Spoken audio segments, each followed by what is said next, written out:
छाने छाने बदले तोहरो मिजाज रजऊ, नारेबाज रजऊ, धोखेबाज रजऊ।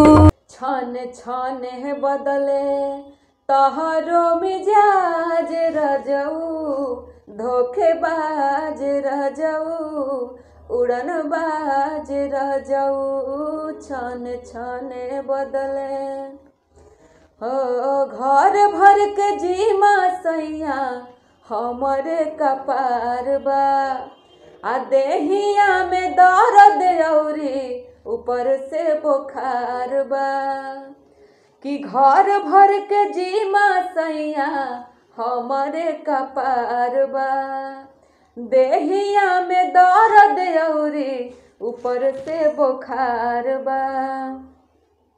बात बूझी ना तो हो जाइब नाराज रजऊ, धोखेबाज रजऊ, उड़नबाज रजऊ। छाने छाने बदले दिलवा के फील बुझ छोड़ द कलैया, जबरी न करी नहीं बनी निरदैया।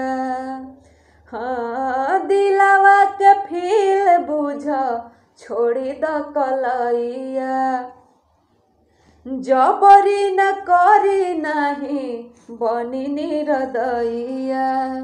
ना तो नैहर चली जाइबू हम आज रजऊ, धोखेबाज रजऊ, उड़नबाज रजऊ। छाने छाने बदले तोहरो मिजाज रजऊ, धोखेबाज रजऊ, उड़नबाज रजऊ।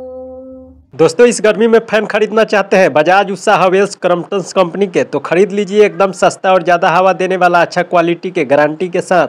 इससे सस्ता कहीं भी कभी भी नहीं मिलेगा। फ्लिपकार्ट पर सेल लगा हुआ है, डिस्क्रिप्शन में लिंक है, क्लिक करें और अभी के अभी खरीद कर ऑफर का लाभ उठाएं। Thank you.